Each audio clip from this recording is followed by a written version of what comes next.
सो मेरे चीजों, जब हम आराधना के द्वारा परमेश्वर की उपस्थिति में आते हैं, उसके लिए हमें जो बात सीखनी है वो है भजन 100 उसके 4 पद में 2 और 4 दोनों पढ़ेंगे। आनंद से यहोवा की आराधना करो। यहां परमेश्वर की आराधना करने के लिए बोला गया है। 4 पद, उसके फाटकों से धन्यवाद और उसके आंगनों में स्तुति करते हुए प्रवेश करो। आराधना करने के लिए, आराधना करने के लिए, आराधना जिसमें हम परमेश्वर के साथ संगति करते हैं, परमेश्वर के साथ समय व्यतीत करते हैं, परमेश्वर की सुनते हैं, उसमें बने रहने के लिए 4 पद में जो बातें लिखी हैं वो हमारे जीवन में उससे पहले होनी जरूरी हैं। वो क्या है? उसके फाटकों से धन्यवाद और उसके आंगनों में स्तुति करते हुए प्रवेश करो। उसके फाटकों में धन्यवाद, आंगनों में स्तुति करते हुए प्रवेश करो। फिर आगे परम पवित्र स्थान जहां परमेश्वर की उपस्थिति थी। परमेश्वर की उपस्थिति में आने के लिए धन्यवाद का फाटक और आंगन जिसमें स्तुति करें। मेरे चीजों, हमारी रोज की जिंदगी में जरूरी है, रोज की जिंदगी में जरूरी है कि हम परमेश्वर का धन्यवाद करते रहें। क्या करें जी? धन्यवाद। हर बात में धन्यवाद करो, हर समय धन्यवाद करें। जो कुछ भी परमेश्वर ने हमारे लिए किया है, कभी भी ना शुक्रगुजार ना हो। परमेश्वर ने जो कुछ किया है उस सब के लिए परमेश्वर का धन्यवाद करें। कभी भी जो धन्यवाद नहीं करता वो नाशुक्र है। और वचन के अनुसार ये पाप है। कई विश्वासी क्या करते हैं? बजाय परमेश्वर का धन्यवाद करने के लिए, उन सब कामों के लिए, बातों के लिए जो उसने की हैं, जो हमारे जीवन में हमने अभी नहीं देखी चीजें, उनके लिए हम कुड़कुड़ाते रहते हैं। मेरे जीजो, अपने आप को बदलें। जो कुछ नहीं है उसके लिए कुड़कुड़ाना बंद करें। कुड़कुड़ाते रहेंगे, बुड़बुड़ाते रहेंगे, धन्यवाद नहीं कर सकेंगे। धन्यवाद नहीं कर सकेंगे, स्तुति भी नहीं कर सकेंगे, प्रभु की स्तुति नहीं कर सकेंगे, प्रभु की आराधना भी नहीं कर सकेंगे, परमेश्वर की उपस्थिति में नहीं आ सकेंगे। परमेश्वर की उपस्थिति में नहीं आएंगे, हम बदल नहीं सकते। प्रभु आत्मा है। 2 कुरिन्थियों 3:18 में क्या लिखा है? प्रभु आत्मा है, उसी आत्मा के द्वारा हम अंश अंश करके, थोड़ा थोड़ा करके बदलते जाते हैं। प्रभु आत्मा है, उसी आत्मा के द्वारा हम अंश अंश करके बदलते जाते हैं।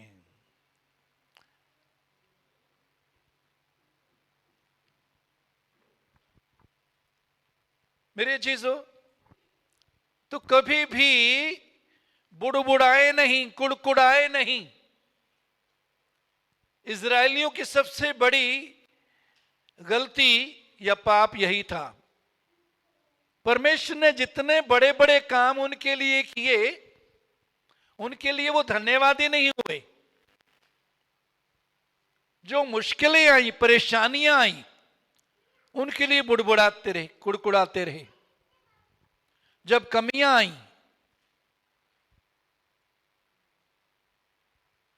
हम भी अपने जीवनों में कई बार ऐसा करते हैं। विश्वासी होने के नाते सीखें। क्या सीखें? धन्यवाद करना। प्रभु, आज मैं जो कुछ भी तेरे अनुग्रह से हूं, तेरा धन्यवाद। जो तूने मुझे दिया उन सब के लिए धन्यवाद।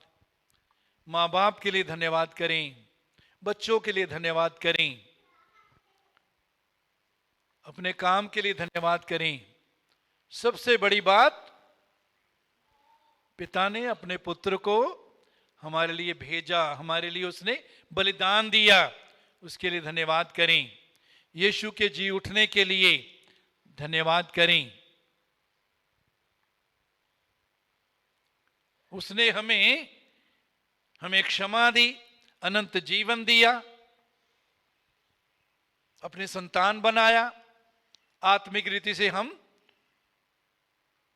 यीशु के पिता के सिंहासन पर, जहां यीशु बैठा है, उसके साथ हम बैठे हैं।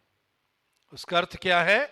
उसने हमको शैतान की सारी ताकतों पर अधिकार दे दिया। शैतान की ताकतों से ऊंचा हमको कर दिया, ताकि शैतान हमारे सिर पर राज ना करे, बल्कि हमारे पांव के नीचे रहे। यीशु ने कहा, देखो मैं तुमको सांपों और बिच्छुओं को रौंदने का और शत्रु की सारी सामर्थ पर अधिकार दिया है। कोई चीज तुम्हारा नुकसान नहीं कर सकती। क्यों करती है? पता क्यों करती है? शैतान क्यों करता है? वचन में यह भी लिखा है कि परमेश्वर ने हमको डर का आत्मा, भय का आत्मा नहीं दिया। परमेश्वर ने हमको डर का आत्मा नहीं दिया। अगर परमेश्वर डर का आत्मा नहीं देता तो ये किसकी ओर से है? किसकी ओर से? ऊंचे बोलें। शैतान की ओर से। जब हम डर को अपने अंदर जगह दे देते हैं, इसका मतलब है हम शैतान को जगह दे देते हैं। अयूब अपनी पुस्तक में कहता है कि जिस बात का मुझे डर था वही मुझ पर आ गई। जिन चीजों से अयूब डरता था, कहीं आग भस्म ना कर दे, कहीं दुश्मन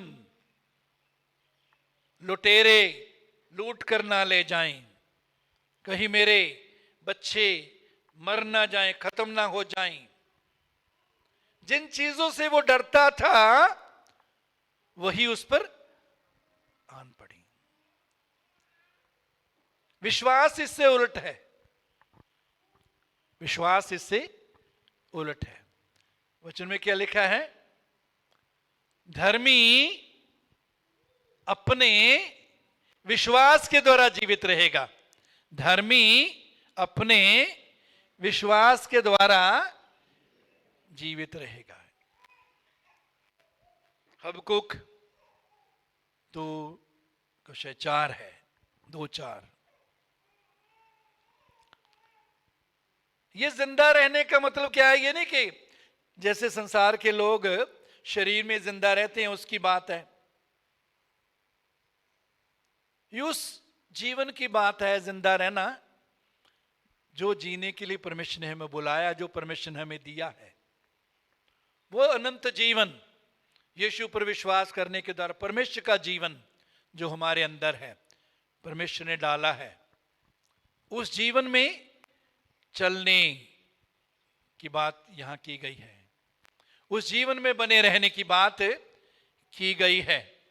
संसार के लोगों और विश्वासियों के जीवन फर्क है। धर्मी अपने विश्वास के द्वारा जीवित रहेगा। जिंदगी भर कभी भी दूसरों के विश्वास पर निर्भर ना रहें,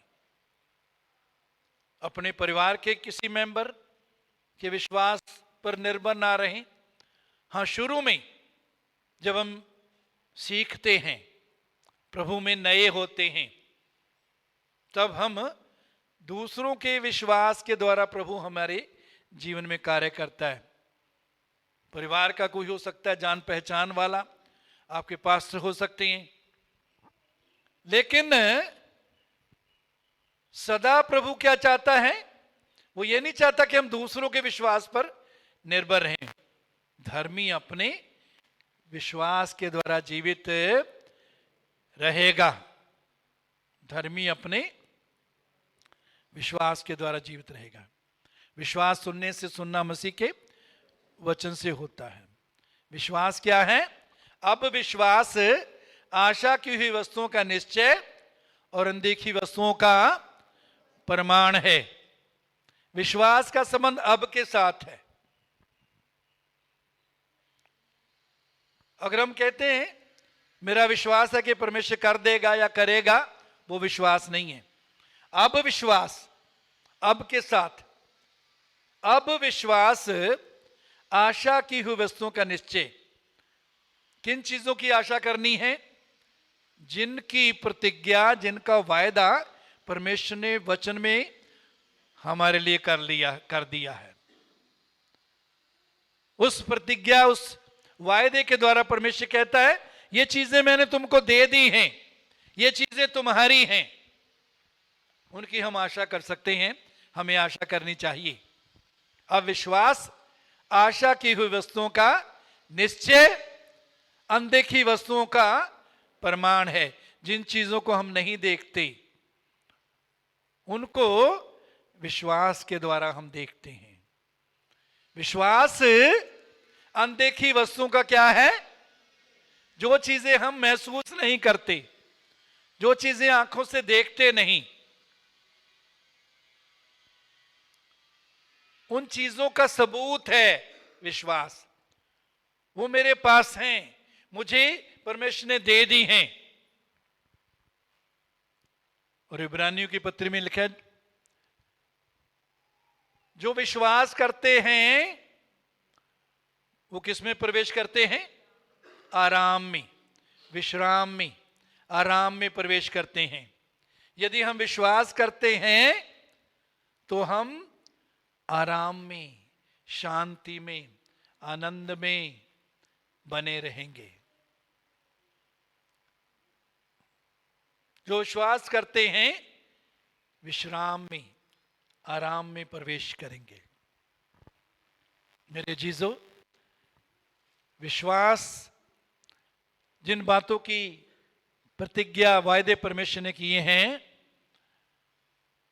उनमें बने रहें। परमेश्वर तेरा धन्यवाद, तूने चंगाई दे दी है, तूने मेरी जरूरतों को पूरा कर दिया है, तू मेरे साथ है, तू ना कभी छोड़ता न कभी त्यागता है। मेरे जीजो, धन्यवाद करना सीखें, धन्यवाद करते रहें, धन्यवाद में बने रहें। धन्यवाद नहीं करेंगे तो बुड़बुड़ाएंगे। दोनों में से एक चीज कर सकते हैं हम। जो धन्यवादी बने रहते हैं वो कभी बुड़बुड़ाते नहीं। जो बुड़बुड़ाते हैं, मुझे ये नहीं मिला, मुझे वो नहीं मिला, परमेश्वर ने ये नहीं किया, वो नहीं किया, वो धन्यवाद नहीं कर सकते। एक ही चश्मे से खारा और मीठा दोनों जल नहीं निकल सकते। परमेश्वर क्या चाहता है? हमारे अंदर से मीठा जल, धन्यवाद का मीठा जल निकले। बदल जाएगी हमारी जिंदगी जब हम ऐसा दृष्टिकोण रखना शुरू कर देंगे, उसमें बने रहेंगे, धन्यवादी बने रहेंगे, धन्यवाद करते रहेंगे। बुड़बुड़ाहट, कुड़कुड़ाहट पर जय पाएंगे। बुड़बुड़ाहट, कुड़कुड़ाहट को अपने ऊपर जीतने नहीं देंगे, जय नहीं पाने देंगे, राज नहीं करने देंगे। बुड़बुड़ाहट कुड़पड़ाहट पर जीत पाकर चलेंगे तो धन्यवादी हम बने रहेंगे। इसके साथ साथ स्तुति करते रहें। क्या करते रहें जी? स्तुति। उर्दू में इसका लफ्ज है तारीफ। क्या करें? तारीफ। इंग्लिश में प्रेज। वैसे तो हम आमतौर पर धन्यवाद और स्तुति जो है वो ना सिर्फ परमेश्वर की, दूसरों की भी करनी चाहिए। लेकिन परमेश्वर का स्थान जो धन्यवाद और स्तुति में है, वो स्थान हम दूसरों को ना दें। तो हम दूसरों की भी तारीफ करते हैं, करनी चाहिए। आपके परिवार का मेंबर, आपका दोस्त, आपका रिश्तेदार, जो कोई भी आपके लिए कुछ करता है, उसके लिए अच्छी बातें बोले, तारीफ करें। पत्नी की तारीफ करें, पति की तारीफ करें। अच्छी बातें ढूंढना सीखें। हमारी आदत होती है क्या? हम दूसरों की गलत चीजों पर ध्यान देते हैं। दूसरों में जो कमियां हैं उसके लिए एक दूसरे के खिलाफ बोलते हैं। एक दूसरे के अंदर अच्छी बातें ढूंढें, उनके लिए एक दूसरे की तारीफ करना शुरू करें। जिन्होंने घर में कुत्ता पाला होता है, कुत्ते की भी तारीफ करते हैं ना हम। कुत्ता कहना मानता है, ठीक है, मालिक का कहना मानता है, तो मालिक उसको शाबाश बोलता है, थपथपाता है। कोई आता है उसको बताता है कि हमारा कुत्ता बहुत सियाना है, कहना मानता है। जो अफसर हमारा कोई अच्छा काम हमारे लिए करता है, उसकी हम तारीफ करते हैं। आप बहुत अच्छे हैं, बहुत दयालु हैं, आप हमारे लिए बहुत आशीष का कारण हैं। तो परमेश्वर कौन है? यीशु कौन है? उसके कारण उसकी तारीफ करें। प्रभु तू प्रेम से भरा हुआ है, मैं तेरी स्तुति करता हूं। तू दयालु है, तू कृपालु है, तू भला परमेश्वर है, तू ना कभी छोड़ता ना कभी त्यागता है।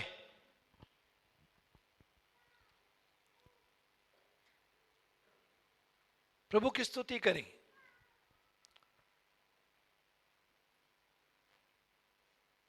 किन बातों की स्तुति करनी है? वचन से हमको पता लगता है।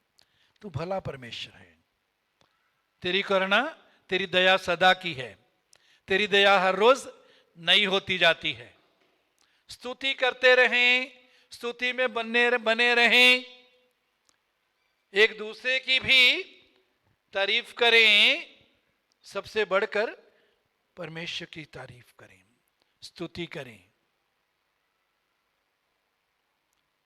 कई बार बहुत लोगों ने रिवाज बनाया हुआ है, वो जब धन्यवाद करते हैं ना या स्तुति करते हैं तो क्या करते हैं? धन्यवाद धन्यवाद धन्यवाद धन्यवाद धन्यवाद धन्यवाद धन्यवाद धन्यवाद, तारीफ तारीफ तारीफ तारीफ तारीफ तारीफ तारीफ तारीफ तारीफ तारीफ तारीफ तारीफ तारीफ। नो, ये तारीफ नहीं, ये धन्यवाद या तारीफ नहीं। क्या किया है उन्होंने, परमेश्वर ने क्या किया है, उसके लिए धन्यवाद करें। उन कामों के लिए धन्यवाद करें। परमेश्वर जैसा है, उसका स्वभाव कैसा है, उसके लिए स्तुति करें।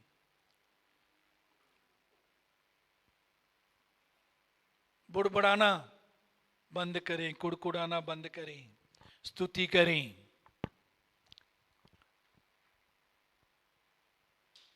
हम सब सुबह जब उठते हैं, दातुन करते हैं या ब्रश करते हैं?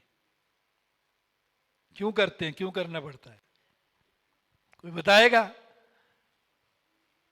शाबाश। क्यों क्यों ब्रश करना पड़ता है जी? ऊंचे बोलो, ऊंचे ऊंचे बोलो बेटे। मुंह में से बदबू ना आए। अच्छी बात है, हम सब ब्रश करते हैं, करना चाहिए ना। बदबू क्यों आती, क्यों आने लग जाती है सुबह? है जी? रात भर मुंह बंद रहता है, इसलिए बदबू आने लग जाती है। जिन लोगों का धन्यवाद के लिए, स्तुति के लिए मुंह बंद रहता है, उनके अंदर भी अंदर से आत्मिक बदबू आने लग जाती है। उनके अंदर मसीह की जिंदगी की खुशबू नहीं आती।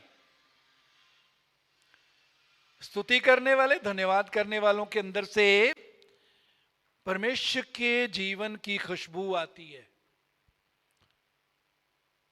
परमेश्वर का प्रेम, उसकी दया, क्षमा,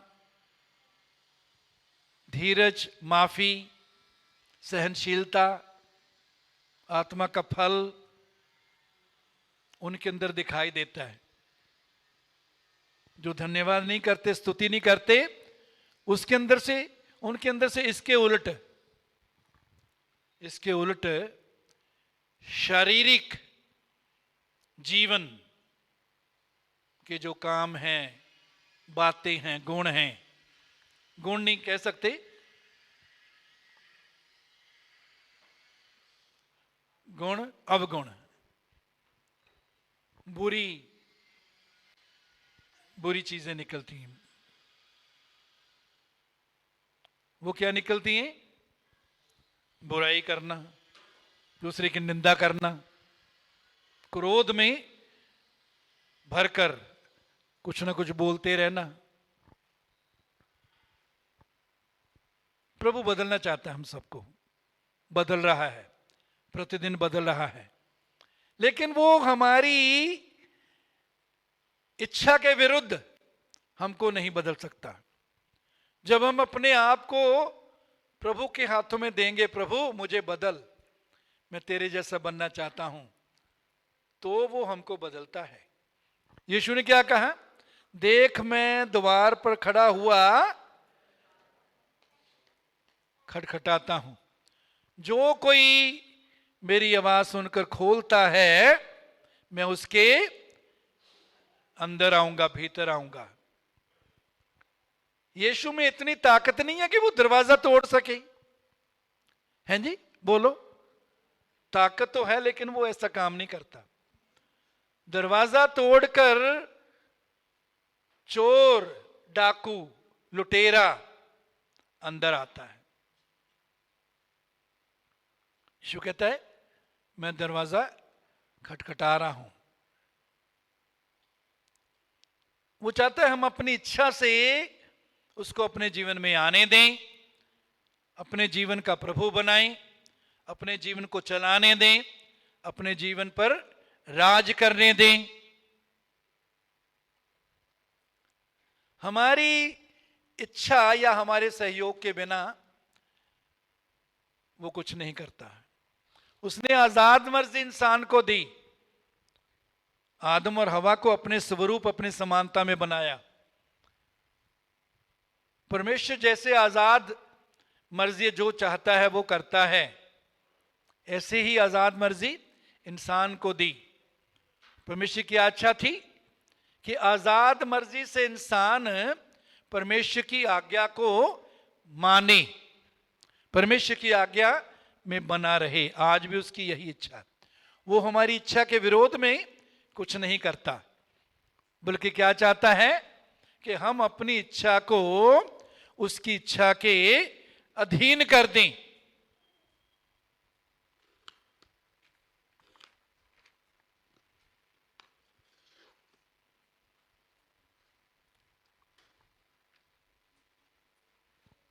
मेरे चीज आराधना के बारे में कुछ और बातें सीखते हुए आज हम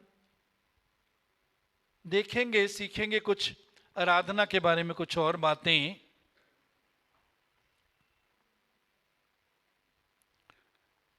उत्पत्ति 24 अध्याय 26 पद, उत्पत्ति 24-26। तब उस पुरुष ने सिर झुकाकर यहोवा को दंडवत करके कहा। यह हम देखते हैं कि जब अब्राहम ने अपने बेटे के लिए, रिश्ते के लिए अपने नौकर को भेजा, तो उसके बारे में लिखा है, तब उस पुरुष ने सिर झुकाकर यहोवा को दंडवत करके कहा। सिर झुकाना, परमेश्वर को दंडवत करने का इंग्लिश में लफ्ज है वर्शिप। इंग्लिश बाइबल में दंडवत का के लिए शब्द वर्शिप है, या नए नियम में आराधना। तो दूसरे शब्दों में उस पुरुष ने सिर झुकाकर यहोवा को दंडवत किया, या यहोवा की आराधना की, यहोवा की वर्शिप की। तो सिर झुकाना आराधना को दिखाता है। प्रभु, मैं अपने आप को तेरे आगे झुकाता हूं, तू मेरे जीवन में ऊंचा हो। निर्गमन 4:31। और लोगों ने उनका विश्वास किया और यह सुनकर कि यहोवा ने इजरायलियों की सुधि ली और उनके दुखों पर दृष्टि की है, उन्होंने सिर झुकाकर दंडवत किया। यहां भी हम देखते हैं सिर झुकाकर, जब मूसा परमेश्वर की योजना के बारे में लोगों को बताता है, तब इजरायलियों ने क्या किया? सिर झुकाकर यहोवा को दंडवत किया।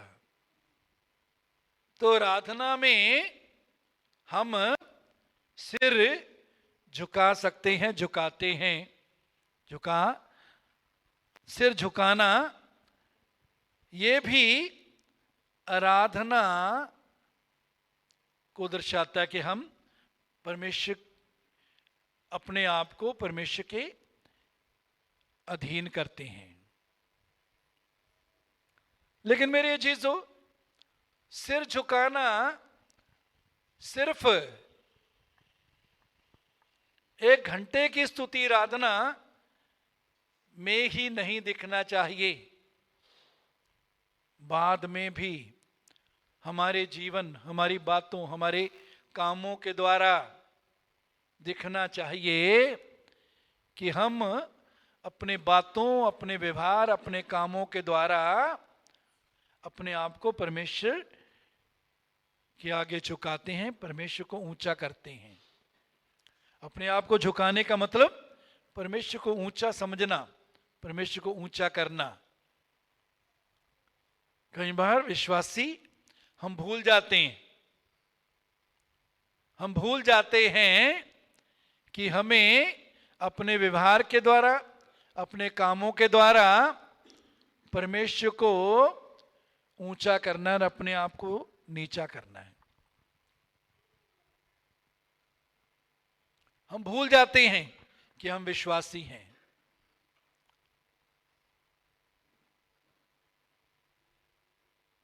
एकदम कई बार मैं दिखाऊं तुमको मैं क्या कर सकता हूं, मैं कौन हूं। नहीं मेरे चीजों, हमारा व्यवहार, हमारी बातें, हमारे काम दिखाना चाहिए कि परमेश्वर हमारे जीवन में ऊंचा है। फिर भजन 63:4, इस प्रकार मैं जीवन भर तुझे धन्य कहता रहूंगा और तेरा नाम लेकर अपने हाथ उठाऊंगा। हाथ उठाना भी आराधना है। हाथ उठाना आराधना है। हाथ उठाना किस चीज को दिखाता है? परमेश्वर, मैं अपने आप को तेरे हाथों में अर्पण करता हूं। परमेश्वर, मैं तुझे ऊंचा करता हूं।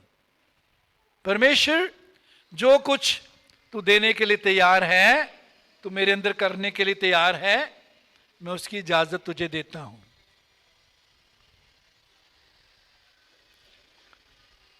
ज़बूर भजन 141 पद 2। मेरी प्रार्थना सामने सुगंध धूप और मेरा हाथ फैलाना संध्या काल का अन्न बलि ठहरे। मेरा हाथ फैलाना संध्या काल, शाम की अन्न बलि के रूप में परमेश्वर तेरे सामने मैं लाता हूं। सिर को झुकाना, हाथ को ऊपर करना। भजन 143:3-6। 143:6। मैं तेरी और अपने हाथ फैलाए हुए हूं। सूखी भूमि के समान मैं तेरा प्यासा हूं। तेरी और मैं अपना हाथ फैलाए हुए हूं। हाथ फैलाकर हम परमेश्वर की आराधना करते हैं। मेरे जीजो, उसके बाद हम देखते हैं दूसरा इतिहास 6 अध्याय 12-13 पद। दूसरा इतिहास 6 अध्याय 12-13। तब वो इज़राइल की सारी सभा के देखते यहोवा की वेदी के सामने खड़ा हुआ और अपने हाथ फैलाए। सुलेमान के बारे में ही, वेदी के सामने वेदी बनाकर बलिदान चढ़ाकर अपने हाथ परमेश्वर के सामने फैलाए।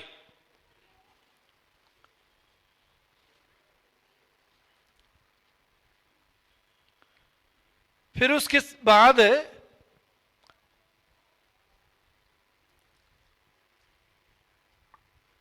पहले हमने देखा सिर को झुकाना, ये परमेश्वर की आराधना को दिखाता है।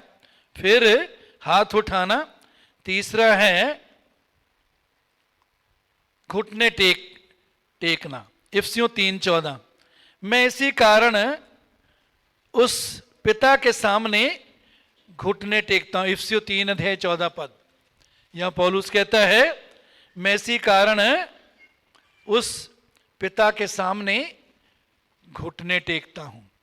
घुटने टेकना भी परमेश्वर के सामने आराधना, उसकी आराधना करना दिखाता है। फिर यशाया 45:23। प्रत्येक घुटना मेरे सामने झुकेगा। परमेश्वर क्या कहता है? प्रत्येक घुटना मेरे सामने झुकेगा। यशाया 45:23। और प्रत्येक के मुख से मेरी शपथ खाई जाएगी। हर एक घुटना मेरे आगे झुकेगा। फिलिपियों 2:10 पद। फिलिपियों 2:10।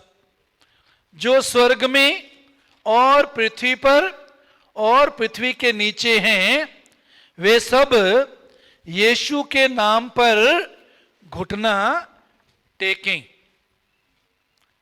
तो यहां भी हम देखते हैं यीशु के नाम में घुटना टेकना। घुटने टेक कर भी हम आराधना करते हैं। फिर प्रकाशित वाक्य 4 अध्याय 10 पद। और 24 प्राचीन सिंहासन पर बैठने वाले के सामने गिर पड़ेंगे और जो युगानुयुग है उसको प्रणाम करेंगे। 24 प्राचीन सिंहासन पर बैठने वाले के सामने गिर पड़ेंगे। गिर पड़े जाने का मतलब क्या है? औंधे मुंह, मुद्दे मुंह परमेश्वर के सामने गिर जाना। मुद्दे मुंह गिर जाना, औंधे मुंह गिर जाना भी परमेश्वर की आराधना को दिखाता है। ये जो कुछ बातें हमने आराधना के साथ जुड़ी हुई देखी, मेरे अजीजों, ये सिर्फ हमारे शरीर से नहीं होनी चाहिए, सिर्फ हमारे शरीर से ही नहीं, बल्कि हमारा दृष्टिकोण, हमारा नजरिया, हमारी आत्मा, हमारा दिल इसके साथ जुड़ा हुआ होना चाहिए। हमारा व्यवहार लोगों के साथ, गैर मसीहों के साथ, मसीहों के साथ, हमारा व्यवहार से भी दिखना चाहिए कि हम परमेश्वर के सामने झुकते हैं। हमारा जीवन झुका हुआ है, हम घमंड से नहीं भरे हुए, मैं ये कर दूंगा, मैं वो कर दूंगा, मैं ये हूं, मैं वो हूं, तुझे पता नहीं मैं कौन हूं, तुझे पता नहीं मैं क्या कर सकता हूं।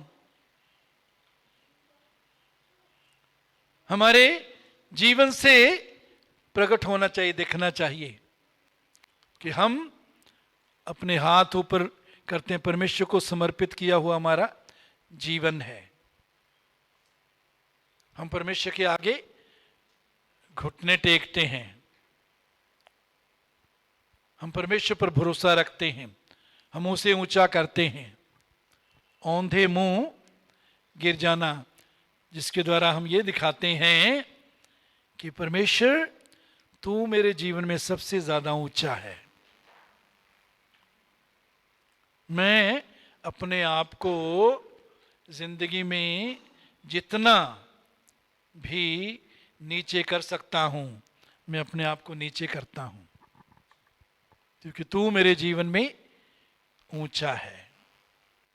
मेरे जीजो, तो परमेश्वर इन दिनों में हमें सिखा रहा है कि हम ऐसे आराधक बने, ऐसे वर्शिपर बने जो आत्मा और सच्चाई से उसकी आराधना करें। ये स्त्री क्या कहती है? तुम कहते हो वो जगह जहां आराधना करनी चाहिए यरूशलेम में है, हम इस पहाड़ पर आराधना करते हैं, तुम लोग कहते हो यरूशलेम में आराधना करना। मेरे चीजों, पुराने नियम में आराधना का संबंध यहां या वहां के साथ था, जगह के साथ था। नए नियम में ना आराधना का संबंध, परमेश्वर को ऊंचा करने का संबंध, परमेश्वर को दंडवत करने का संबंध ना यहां से है ना वहां से है। अब हमको उसकी आराधना करने के लिए यरूशलेम जाने की जरूरत नहीं। हां, अगर आपको प्रभु पैसा देता है, घूमने के लिए आप जाना चाहते हैं, कहीं भी जा सकते हैं, यरूशलेम भी जा सकते हैं, लेकिन यरूशलेम की मिट्टी लाने के लिए, यरूशलेम का पानी लाने के लिए, यरूशलेम से तेल लाने के लिए, या यरूशलेम में जाकर आराधना करेंगे, उसके लिए जाने की जरूरत नहीं। नए नियम में आराधना यहां और वहां, जगह के साथ उसका संबंध नहीं, आत्मा सच्चाई से आराधना करेंगे। नए नियम में परमेश्वर ऐसे भक्तों को ढूंढता है जो आत्मा और सच्चाई से उसकी आराधना करें। आत्मा से आराधना का मतलब, करने का मतलब, पवित्र आत्मा अब हमारे अंदर है। पवित्र आत्मा को इजाजत दें कि पवित्र आत्मा हमारी आत्मा को परमेश्वर की हुजूरी में लाए, पवित्र आत्मा के द्वारा हमारी आत्मा परमेश्वर की उपस्थिति में आए। ये परमेश्वर की योजना है। दूसरा कुरिन्थियों 13 अध्याय 14 पद, वहां क्या लिखा है? परमेश्वर का, प्रभु यीशु मसीह का अनुग्रह, पिता परमेश्वर का प्रेम और पवित्र आत्मा की सहभागिता तुम सबके साथ होती रहे।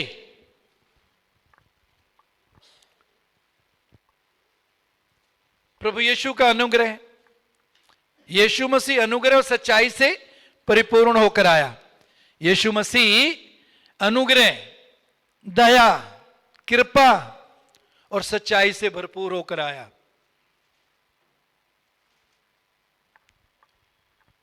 तो अनुग्रह यीशु से मिलता है। परमेश्वर प्रेम है, पिता परमेश्वर प्रेम है, उसका प्रेम तुम्हारे साथ बना रहे। पवित्र आत्मा के द्वारा उसने प्रेम हमारे अंदर डाला। परमेश्वर क्या चाहता है? उस प्रेम में हम बने रहें, उस प्रेम में चलते रहें, वो प्रेम हमारे अंदर से बहने पाए, वो प्रेम हमारे अंदर से दिखने पाए, वो प्रेम हमारे अंदर से दिखने पाए, हमारे अंदर से बहने पाए। ये परमेश्वर का प्रेम, रोमियो 5:5 में क्या लिखा है?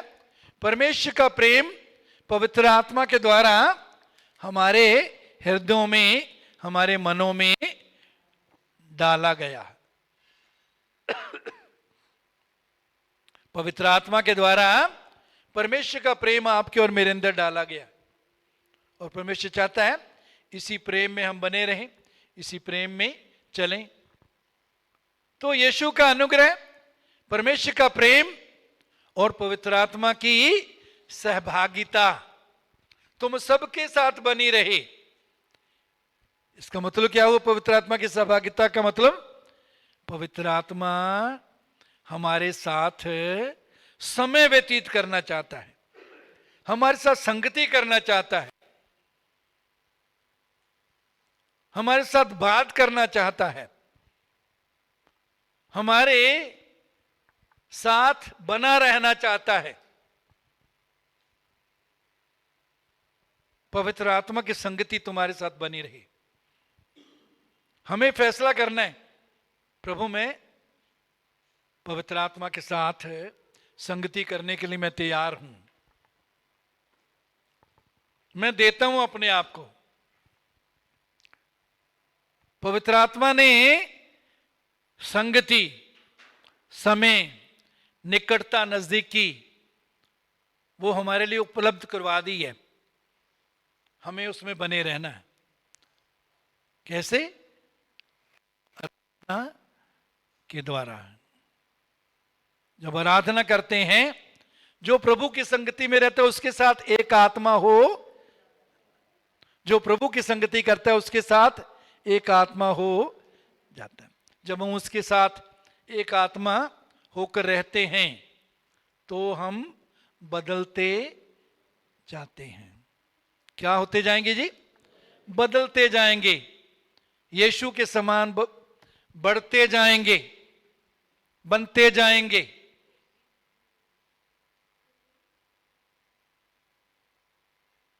परमेश्वर की यही योजना है कि हम उसके पुत्र के स्वरूप में हों।